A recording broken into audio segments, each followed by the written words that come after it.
आंखें कोमलता से बंद कीजिए, कमर सीधी कीजिए, चेयर पर बैठे तो भी सीधे होकर बैठे।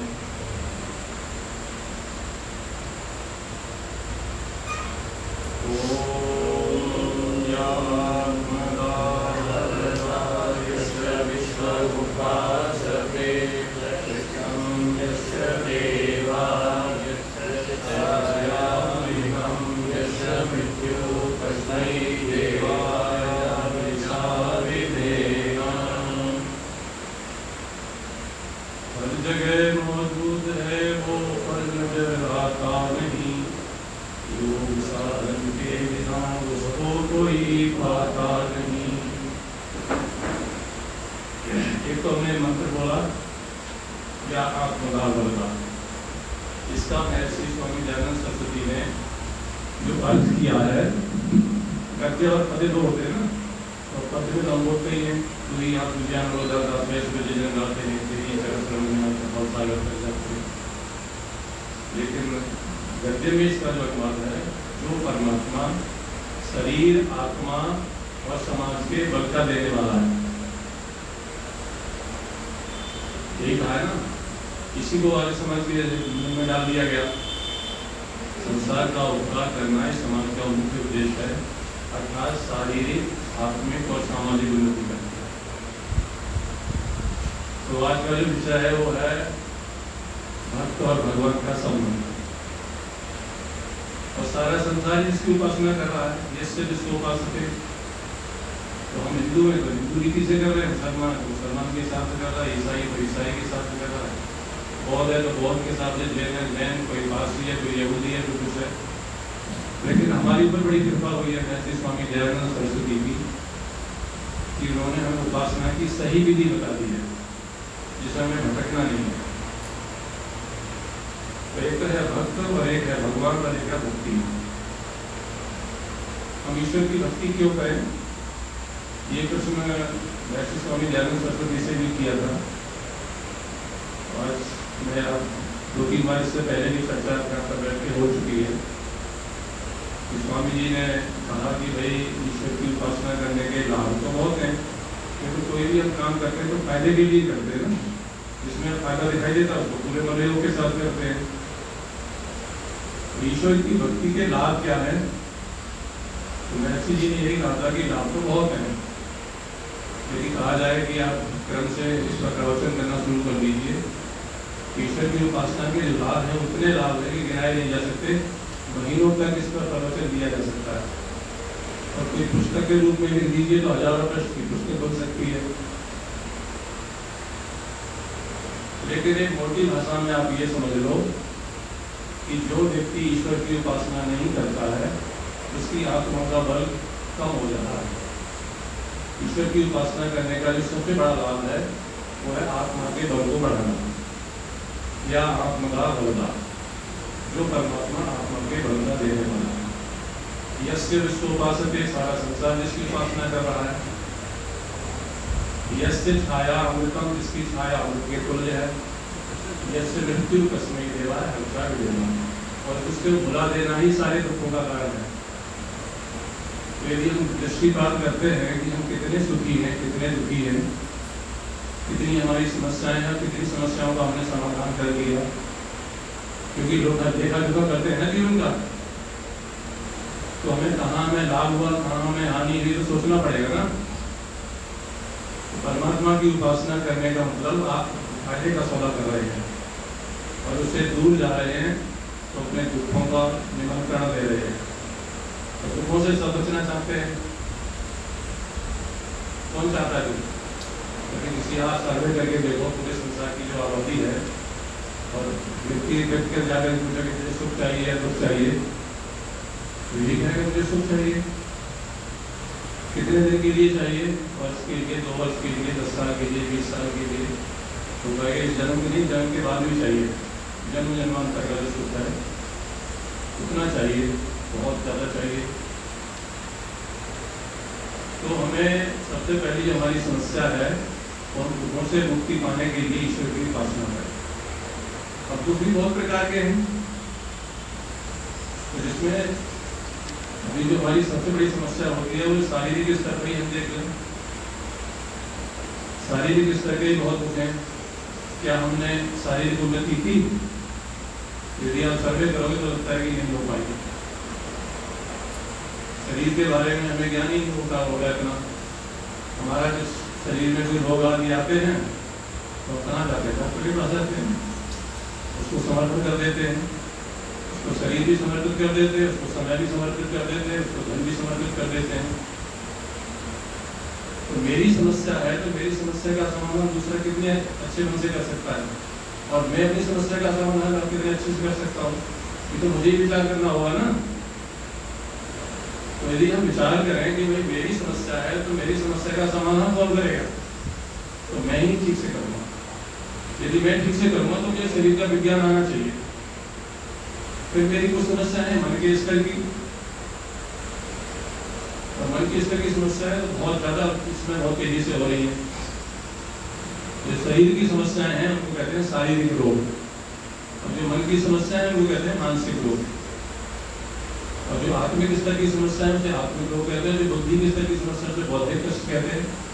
कष्ट तो नहीं है, शरीर के जितने जितने विभाग हैं तो सब में कष्ट ही कष्ट है। शरीर की जो बीमारियां हैं वो 5000 प्रकार की डॉक्टरों ने लिख दी हैं, जो लिखित में आ गई हैं, और जो मन की बीमारियां हैं वो 2000 प्रकार की हैं। तो 5000 प्रकार की जो बीमारियां उनसे कैसे समाधान करें हम, और 2000 प्रकार की जो बीमारियां हैं मानसिक, उनका कैसे समाधान करें? तो हमारे पास एक ही उपाय है, और वो है ईश्वर की भक्ति करना। जो आदमी ईश्वर की भक्ति करता है, ईश्वर को समर्पित हो जाता है, कहते हैं ना राम नाम झूठी तो आपकी बात सब झूठी। और जो नेचर परमात्मा ने बनाई है, सृष्टि जो बनाई परमात्मा ने, उसमें 5 तत्व हैं। उन 5 तत्वों को डॉक्टर ही बताया गया है। जैसे वायु है वो डॉक्टर है, जल है, नीर वो डॉक्टर है, पृथ्वी है वो डॉक्टर है, आकाश जो है डॉक्टर है, अग्नि जो है वो डॉक्टर है, और हमारा शरीर उन्हीं 5 तत्वों से मिलकर बना है। तो फिर जब उन तत्व सत्यजल पावक गगन समीरा 5 तत्व से बना शरीरा, वो स्वामी तुलसीदास जी ये कहते हैं महाराज में। तो 5 तत्वों की पूर्ति हमने कैसे करनी है, ये चिकित्सा का विज्ञान है। इसको अंग्रेजी में नेचुरोपैथी कहते हैं, और वैसे प्राकृतिक चिकित्सा कहते हैं। और सबसे जो प्राचीन चिकित्सा पद्धति है वो प्राकृतिक चिकित्सा ही है, जिसका पेट में वर्णन है। तो कितने लोग प्राकृतिक चिकित्सा के बारे में जानते हैं? नहीं जानते। तो प्राकृतिक चिकित्सा का थोड़ा बेसिक ज्ञान आप जरूर कर लीजिएगा, क्योंकि शरीर का जो कष्ट है वो बहुत ज्यादा होता है, और उसके कष्ट के साथ हम और कुछ कर भी नहीं पाते हैं, क्योंकि प्राकृतिक चिकित्सा के बाद आयुर्वेद निकला वेदों से। तो ऋषियों ने चिंतन क्या किया कि हमारे जीवन का उद्देश्य क्या है, हम दुनिया में आए क्यों हैं, या हम दुनिया में आ गए तो हमें करना क्या है। तो फिर स्पष्ट हुआ कि हमें 4 चीजें प्राप्त करनी चाहिए। मनुष्य का जन्म लेकर के हमें 4 चीजें प्राप्त करनी है, और वो 4 चीजें हैं धर्म, अर्थ, काम और मोक्ष। और जो हम संध्या करते हैं, संध्या के मंत्र में भी यही है, धर्मार्थ काम मोक्षाणाम सद्या सिद्धिर भवेत्ना। ये परमात्मा ये 4 चीजें मुझे अति शीघ्र प्राप्त करा दो। और उम्र होगी हमारी बहुत ज्यादा है, तो अति शीघ्र का सवाल ही नहीं, आप भी कर ले तो भी ठीक है। अब आया कि भाई धर्म, अर्थ, काम और मोक्ष का जो मूल है वो प्राप्त कैसे होंगे? तो धर्मार्थ काम मोक्षाणाम आरोग्य मूल उत्तम। धर्म, अर्थ, काम और मोक्ष का जो मूल है वो आरोग्यता है, जरूरता है। कोई आदमी बीमार हो, धर्म के काम कर ही नहीं सकता। क्या धर्म के काम करेगा? पैसे कमाने की बात आती तो बिना स्वास्थ्य के कैसे पैसा कमाएगा? धर्म, अर्थ, संसार के सुख भोगने की बात आती तो वो भी नहीं भोग सकता। चलो धर्म के काम भी नहीं किए, धन भी नहीं कमाया, आपके पीछे से मिला हुआ है गिफ्ट के रूप में, विरासत के रूप में, लेकिन संसार के भोगों को भी नहीं भोग सकते आप। लंबी गाड़ियाँ भी है, घर में फ्रिज वगैरह खबर खाने पीने के सारे साधन हैं, लेकिन डॉक्टर ने कह दिया है कि मूंग की दाल के साथ आके रोटी खाएंगे, इससे ज़्यादा खाएंगे तो आप अस्वस्थ हो जाएंगे। तो आपके लिए तो उतना ही है ना, नहीं भोग हो सकते आप, संसार के सुख से भोग। लंबी गाड़ी है और आपको बैक पेन होता है, गाड़ी लंबी सी हुई है और दर्द होता है, अपनी गाड़ी किस काम की? फिर इसका सामान लोग बच्चा का खा रहे हैं गाड़ियों में, ड्राइवर घूम रहा है, आपका जीवन तो बेकार है। तो तो धर्म, अर्थ, काम और मोक्ष कहते हैं ईश्वर की भक्ति करने की, उपासना करने की। तो कह लो भाई विषय हो गया। अब इसमें हुआ क्या कि हम जो भारतीय संस्कृति है वो तो हमें सिखाती है कि चारों चीजें साथ लेके चलो। पाश्चात्य संस्कृति सिखाती है कि धर्म से कोई लेना देना नहीं है और भगवान से भी कोई लेना देना नहीं है। संसार के धन कमाओ, संसार के सुख भोगो। तो हमने ध्यान यहाँ केंद्रित कर दिया कि हमने धन कमाया, संसार के सुख भोगे। तो संसार के सुख भोगते हैं, भोगने के अब 3 स्टेज आ गए। या तो आप भोग को भोगो, या आप योग करो, या आप रोगी बनो। और योग, भोग और रोग तो बीच में भोग है ना। तो भोगों को थोड़ा सा त्यागोगे तो योग में जाओगे, और भोगों को ज्यादा करोगे तो योग में जाओगे। तो क्या बनना पसंद करोगे, भोगी या योगी या रोगी? देखो संकल्प ले लो, मुझे योगी बनना है ना, मुझे योगी बनना है। तो योगी का मतलब संयम से जीवन जीना। जैसे हमारे पौराणिक कथाओं में है ना कि नारद जी जो है भ्रमण करते हैं लोक लोकांतरों में, सारे लोगों के प्राणियों को देखते हैं। तो एक बार पृथ्वी लोक पर भी आ गए, तो चरक ऋषि बैठे हुए थे, सेवा कर रहे थे मरीजों की। उन्होंने कहा कि नारायण नारायण, जैसे वो शब्द कहते थे, कहानी है, कहानी के माध्यम से आपको थोड़ा समझ में आ जाएगा। उन्होंने चरक ऋषि ने कहा आओ महात्मा बैठो। उनके बगल में पुस्तक लगी हुई थी। बोले ये क्या है? बोले ये पुस्तक बड़े काम की है, तुम ना देखो तो ठीक है। तो जिज्ञासा बनी, लेकिन क्या काम की है दिखाओ, क्या है इसमें? तो नारद जी कहने लगे इसमें उन लोगों की लिस्ट है जो भगवान के भक्त हैं। भक्त 2 प्रकार के होते हैं ना, एक तो वो होते हैं जो भगवान को चाहते हैं, एक वो भक्त होता है जिसको भगवान चाहते हैं। तो जब लिस्ट देखी उन्होंने तो उनका नाम ही नहीं था। अपेक्षा थी, अपेक्षा होगी मैं तो किसी के मतलब कर नहीं रहा, देवी किताबों की लौटा कर वापस, मेरा नाम ही नहीं है, क्या हुआ क्या, मैं तो भक्ति नहीं बन पाई ईश्वर का। तो यदि हम भी विचार करते हैं, चिंतन करते हैं, तो हम दोनों में से कहीं नहीं है। ना तो हम भगवान को चाहते हैं, ना भगवान हमें चाहता है। हम तो पैसे वैसे चाहते हैं, या तो वैसे भी नहीं मांगते रहते भगवान से। भगवान हमारे सामने आ भी जाए, हम क्या मांगेंगे भगवान से? पैसा दे दो, श्वास दे दो, मित्रता दे दो, पद दे दो, प्रतिष्ठा दे दो, जो भी चाहिए तो मांगते रहेंगे। लेकिन भगवान से भगवान को कहाँ मांगते हैं? तो फिर नारद जी चले गए, दोबारा फिर आए, फिर उनकी जिज्ञासा हुई, फिर उनका नाम आ गया। उन्होंने इतनी सेवा की, उनका नाम आ गया, उनको खुशी हुई। ये भी हमें सोचना ही है कि हम कौन से प्रकार के भक्त बने, और ये माया के जो भक्त हैं उससे हट करके सचमुच में ईश्वर की भक्ति ही हमें करनी चाहिए। और यदि हम ठीक से करने लगेंगे, इसी को कबीरदास ने भी लिखा, भक्ति बनेगी कैसे? तो सबसे पहली बात है कि भक्ति का संबंध वो मन से है। हमारा मन यदि मानसिक रोगों से घिरा हुआ है तो दिखाने के लिए हम कुछ भी कर सकते हैं दुनिया को कि हम बड़े ईश्वर के भक्त आते हैं, समझा करते हैं, हवन करते हैं, ये करते हैं, वो करते हैं, सारा कुछ करते हैं। लेकिन अंदर से यदि आप अपने से पूछेंगे, आप चिंतन करेंगे, तो फिर लगेगा ना कि कहीं करके गड़बड़ है। तो कबीरदास ने लिखा कि भाई जो भक्ति में सबसे बड़ी चीज़ है वो आपका मन है, और मन आपका इतना निर्मल हो जाना चाहिए, इतना साफ हो जाना चाहिए जैसे गंगा का नीर। कबीरा मन निर्मल भया जैसे गंगा नीर, पाछे पाछे हर कहत कबीर कबीर। इस स्तर का भक्ति बन जाता है। तो ईश्वर की भक्ति के लिए जैसे हम किसी के भक्त बनते हैं, संसारिक हमारा पितृ भक्त हो गए या मातृ भक्त हो गए, किसी के भक्त हो गए, तो उनकी आज्ञाओं का अक्षरशः पालन करते हैं ना। वो कोई काम करेंगे ही नहीं जिससे हम हमारे माता पिता रुष्ट हों। माता पिता से तो पिताओं का भी पिता है, परम पिता परमात्मा है, तो उसकी आज्ञा का पालन तो करना ही पड़ेगा ना, तभी आप उनके भक्त बनेंगे। और जब आप पूरी भक्ति आज्ञा का पालन ठीक ठीक करने लगेंगे तो फिर परमात्मा की कृपा आपको आने लगेगी।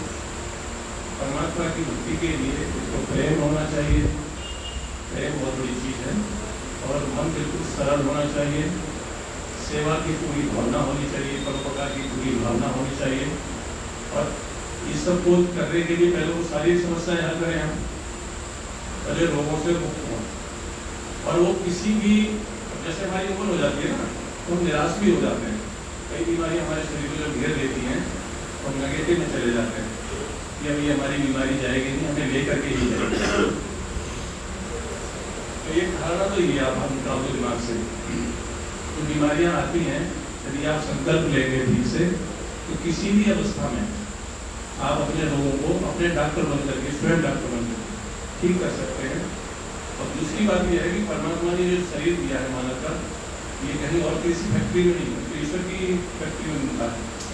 और ईश्वर ने जो बनाई है, जैसे कोई फैक्ट्री में कोई चीज़ बनती है तो उसकी सारी चीज़ें बताई जाती है ना, किताब मिलती है ना, सावधानियाँ चलाएंगे, ऐसे करेंगे, ऐसे करेंगे, ऐसे करेंगे, ऐसे करेंगे, तो उसकी फिर लाइफ बताई जाती है।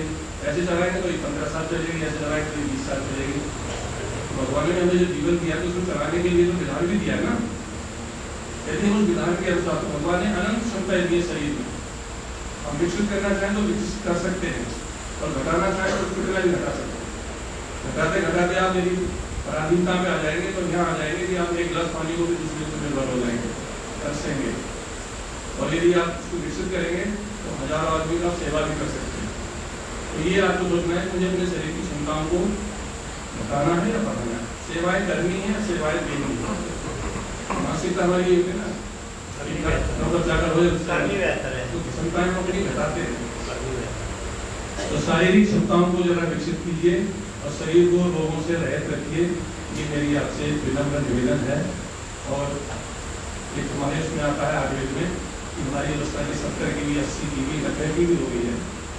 और यदि हम कुछ नियमों का पालन करें, भगवान की जो सृष्टि है इसमें जो जड़ी बूटियां हैं उनका सेवन करें, तो ये सब आता है कायाकल्प। कायाकल्प मतलब जैसे आपकी गाड़ी होती है, बहुत पुरानी हो जाती है और मैकेनिक के पास जब आप ले जाते हैं तो नई तो नहीं होती है, लेकिन नई जैसी लगने लगती है ना, डेंटिंग पेंटिंग बढ़िया करती है, जिन सब ठीक करते हैं, तो इसको कायाकल्प कहते हैं। तो कायाकल्प भी हमें कर लेना चाहिए कभी कभी, और छोटी मोटी तो करते ही रहना चाहिए। जैसे योग की क्रियाएं है ना, लेकिन हमने चर्चा की थी आप लोगों से, हमारे ऋषियों ने पढ़ाई कहाँ की, छोटी मोटी यूनिवर्सिटी में तो की नहीं, वो तो भगवान की यूनिवर्सिटी है, इसकी कोई दीवार नहीं है, कोई सीमा नहीं है। परमात्मा की जो अनंत सृष्टि है उसमें उन्होंने बैठ करके संसार के जितने प्राणी हैं, किसी न कोई प्राणी की कोई ना कोई विशेषता है, गुण है उसके अंदर, और बैठे हुए नेचर में बैठे हुए देख रहे हैं। तो किसी प्राणी को उन्होंने देखा, जैसे कहावत है कि सांप और न्योला दो होते हैं, उन दोनों में आपस में बड़ा प्यार होता है, वो एक जगह है नहीं, और यदि कहीं मिल गए तो दोनों में आपस में घमासान लड़ाई होती है। तो लड़ाई होती है तो सांप भी मारना चाहता है, न्योला भी सांप को मारना चाहता है, लेकिन न्योला बड़ा फुर्तीला होता है, वो सांप को मार देता है, उसके टुकड़े कर देता है, और टुकड़े करने का जो मुंह वाला हिस्सा होता है उसको जो जहर की हैवी होती है उसको काटता है, उसी को खाता है। और फिर वो एकांत में जाकर के अपनी पेट की जो आंख होती है उसको चलाता है, और वो जहर को हजम कर जाता है। तो ऋषियों ने वो देखा, उन्होंने जब ये जहर हजम कर सकता है तो हम खाना तो हजम कर ही सकते हैं। उस क्रिया का नाम रख दिया न्योली क्रिया, क्योंकि चोरी नहीं की किसी की उन्होंने, जिससे जो सीखा उसका श्रेय उसी को दे दिया। आती सूट से पानी पीता है, पानी पी करके पानी को निकाल देता है। तो हमारे यहाँ हम भी कर सकते हैं, हमने देर से देर खाना खाया, खाना हमारा पता नहीं, एसिडिटी करने लगी, तो उंगली डाल के निकाल दिया, अभी सूट तो है नहीं, तो उंगली डाल के निकाल दिए पानी को, उसका नाम दिया उन्होंने गज करनी क्रिया, गज कहते हैं हाथी के लिए। आजकल थायराइड की जो ग्लैंड्स होती है, हमारे जो गले होते हैं ग्लैंड्स होती है, तो उनके एक ऐसा प्राणी है कि रेगिस्तान में उसका जन्म रहता है, और पानी यदि 4-5 दिन ना भी मिले तो मरेगा। उसकी जो ग्लैंड्स है, थायराइड वाली ग्लैंड्स है, वो एक्टिव हो जाती है, शरीर को ठीक रखती है, मरने नहीं देती। तो उन्होंने कहा कि हम भी अपनी ग्लैंड्स को ठीक है, तो अपने गर्दन को पीछे करो, आसन करो, आसन कर लो, पुरुष कुमारी उठ के ये इससे सीखा, ये इससे सीखा, ये इससे सीखा, ये इससे सीखा, और हमें बता दिया भी तुम ऐसे ऐसे करते रहोगे। कछुआ जैसे मान लीजिए, कछुआ है, संसार को देखना चाहता तो देखता है, नहीं देखना चाहता नहीं देखता, अपनी इंद्रियों से बैठ जाता है। जब अपनी इंद्रियों से वही बैठ जाता है तो उन्होंने देखा जब कछुआ ऐसे कर सकता है तो क्या हम इंद्रियों का संयम कर सकते हैं? कर सकते हैं। हमें भी आंखें बंद करके मौन धारण करके बैठ जाना चाहिए, लेकिन हमें तो आनंद आता है बहमुखी होने में। जब बहमुखी हो गए तो हम दुखी होते हैं। तो योगी बनने का मतलब कछुआ वैसे योगी नहीं है, लेकिन योगी जैसे लक्षण है इसकी। वो 450 वर्ष जीता है। और आपको दीर्घायु चाहिए, निरोगता चाहिए, 450 से कोई मारे नहीं तो 450 वर्ष जीता है। और जब ये सारे प्रयोग थोड़ा बहुत आप योग क्रियाएं अपने जीवन में जरूर अपनाइएगा तो शारीरिक उसके लिए बहुत अच्छी है। दूसरा ये है कि मानसिक रोग है। मानसिक रोगों में अभी संसार के सारे वैज्ञानिक लोग बहुत चिंतित हैं, क्योंकि आदमी शरीर के रोगों से पीड़ित है। किसी को हार्ट की प्रॉब्लम, किसी को क्या है, किसी को अस्थमा है, तो अपने घर में चुपचाप पड़ा हुआ है। लेकिन यदि कोई मानसिक रोगी है तो वो अपने तक सीमित नहीं है, दूसरे को प्रभावित कर रहा है। और दो बीमारियां हैं 2000 प्रकार की, चिंता, भय, तनाव, निराशा, क्रोध, ईर्ष्या, द्वेष, घृणा, निंदा, प्रदर्शन, ये सब रोगी तो है। और संसार के वैज्ञानिक लोग बहुत चिंतित हैं इस बात को लेकर के, यदि मनुष्य के मानसिक रोगों का इलाज नहीं किया गया तो सारा संसार एक बहुत बड़ा पागलखाना बन जाए, सारा संसार पागलखाना बन जाए। और पागल की स्थिति आप जानते ही हो। पंडित जवाहरलाल नेहरू जब प्रधानमंत्री बने तो भारतवर्ष में केवल 3 पागलखाने थे, एक साधारण में था, एक बरेली में था, एक आगरा में था। वो खाली पड़े रहते थे क्योंकि पागल होते ही था। अब पागल बहुत जल्दी हो रहे हैं, अच्छे खासे लोग भी जाते हैं इलाज कराने के लिए। तनाव बहुत है, क्रोध बहुत आता है, बीच में चिंता में बहुत रहता हूँ। जब उस जमाने में गए होंगे 1970 की बात होगी तो उन्होंने वो देखना शुरू किया पागलों को, किसी की लड़ी लगी होती, किसी कैसे छोटे से केवल दिया होता है। और तो सारे पायलट जो है जवाहरलाल नेहरू देख करके हंसने लगे। तो उन्होंने क्यों हंस रहे हो? मर्जी उसने कहा कि तुम्हें पता नहीं मैं कौन हूँ? भारत का प्रधानमंत्री हूँ। बोले बाहर तो हम भी कहते थे भारत के प्रधानमंत्री, पागल भर्तियों में आया है। तो उन्होंने फिर कहा कि भाई चलो देख लिया पागल का नाम। तो ये हमारा भारत से लड़ाई झगड़े बहुत हो रहे हैं, इसका सबसे बड़ा कारण क्या है? हमारा घर घर नहीं है, या तो हम अस्पताल में वैसे पागल खाना कैसे सुबह शांति की लड़ाई हो गई है। इस समस्या का समाधान भी आपको भक्ति के द्वारा ही संभव है। आपका जो मन है, यदि आप आहुति लगाई हमने प्राणाय स्वाहा, अपानाय स्वाहा, उदानाय स्वाहा, व्यानाय स्वाहा, तो ये तो संकेत है कि आप अपने प्राणों को मजबूत कीजिए। हमें पता ही नहीं कि प्राणों को मजबूत कैसे किया है। तो प्राणों को मजबूत करने की क्रिया वो प्राणायाम है। प्राणायाम कोई करता नहीं है, तो ये प्राणायाम आप नहीं करेंगे तो आपका मन एक तो सात्विक नहीं होगा, एक सहज नहीं होगा, एक सरल नहीं होगा, एक सात्विक नहीं होगा, और प्रसन्न तो रह नहीं सकते आप। और प्रसन्नता सबसे अच्छा टॉनिक है मन को ठीक रखने के लिए। मन को कैसे सहज बनाएं, सरल बनाएं, सात्विक बनाएं, इसका क्या उपाय है हमारे पास, क्या साधन है, क्या मेडिसिन है? देखिए मेडिसिन है मेरा प्राणायाम। यदि आप रोज प्राणायाम करेंगे तो आपका मन इतना मजबूत हो जाएगा कि आपके सामने कितनी भी परेशानियां होंगी आपको कोई विचलित नहीं कर सकता, आप अपने उसमें रहेंगे। मन मानसिक लोग बहुत ज्यादा है। और ये आया कि हमारा मन है, यदि हम प्राणायाम करें तो हम वहाँ तक ले जा सकते हैं अपने मनोबल को कि जैसे होता क्या है कि हमसे किसी ने कुछ कहा तो हमारे लोग उत्पल होती है ना कि हमारी निंदा करे तो मैं तो उल्टा सीधा बोल के हमारा आहित कर दे तो बहुत विचलित हो जाते हैं, बहुत विचलित हो जाते हैं। तो कहते हैं कि जब आपका मन बहुत ऊंचे स्तर का होता है तो आपकी अपनी जिंदगी होती है, और यदि आपका मन कमजोर है, दूसरे से प्रभावित होते हैं तो वो आपकी अपनी जिंदगी नहीं है, उधार की जिंदगी है। आपको कोई हंसाता है तो आप हंस लेते हैं, आप रोने लगते हैं। क्या मतलब? आपका मनोबल ठीक नहीं है तो मनोबल कैसे बढ़ाएंगे? प्राणायाम के द्वारा। प्राणायाम करेंगे तो आपका एक लेवल बनेगा। जो खाने पीने की चीज़ों में लगे रहते हैं जीवन भर, जैसे कि सुधार होता है ना, सुधार सोने को कसता है ना, कसौटी होती है। तो ऋषियों ने भी हमें कसौटी दी कि पहले आप यहाँ देखो, तो यहाँ देखो, यहाँ देखो, यहाँ देखो। तो हमारा एक लेवल बनाया। तो हमारा एक लेवल तो ये है कि खाने पीने में बस खोज है, उसका नाम है अन्नमय कोश। तो 99% जो है अन्नमय कोश में जीते हैं लोग। कुछ लोग थोड़ा ऊपर उठते हैं, उसका नाम है मनोमय कोश, जो मन के स्तर पर जीते हैं, जिसे हम लोग विज्ञान कहते हैं। तो हमारा जो मनोमय कोश है वो थोड़ा ऊपर स्तर है, हमारा लेवल थोड़ा ऊंचा उठ गया, प्राइमरी से जूनियर में आ गया। फिर हमारा है विज्ञान में कोश, सृष्टि को देखते हैं, हमारी बुद्धि जो है थोड़ी प्राणायाम आदि करते हैं तो तो सूक्ष्म होना शुरू हो जाती है, मेधा होना शुरू हो जाती है। और यहाँ मेधाम देवगणों पितरश्वपासते, ऐसी बुद्धि की कामना भी हम करते हैं भगवान से। अब हमारी बुद्धि का लेवल तो बचपन से जा रहा है नीचे, और वो हमें या तो बादाम खिलाए जा रहे हैं, मेमोरी प्लस के कैप्सूल खिलाए जा रहे हैं। मेमोरी प्लस के कैप्सूलों से कितनी बुद्धि बढ़ेगी तो एक अलग बात है। और 60 साल के बाद तो नेचुरली हमारी स्मृति का भ्रम होने लगता है, स्मृति जाने लगती है।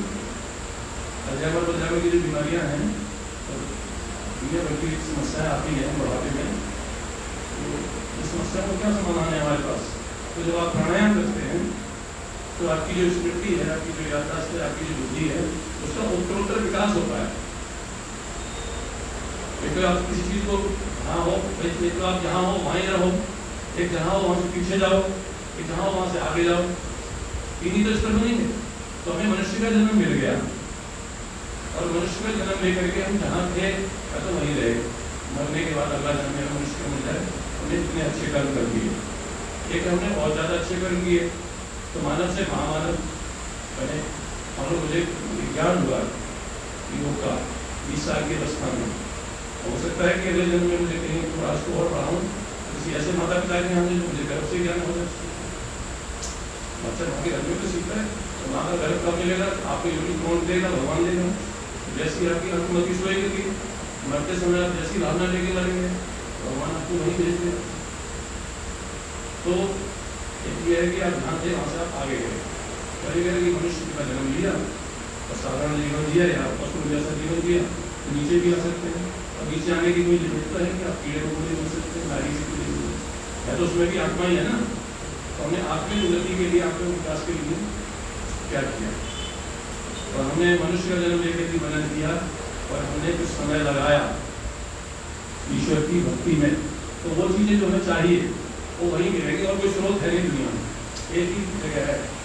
शरीर को ठीक रखना है तो भी आपको भगवान की भक्ति करनी पड़ेगी, मन को ठीक रखना है तो भी आपको ईश्वर की उपासना करनी पड़ेगी, इंद्रियों का संयम करना है तो भी आपको, इंद्रियां तो ईश्वर की तरफ भाग रही है ना। जब आप उपासना करने लगते हैं तो इंद्रियां अपने आप धीरे धीरे सिमटने लगती हैं।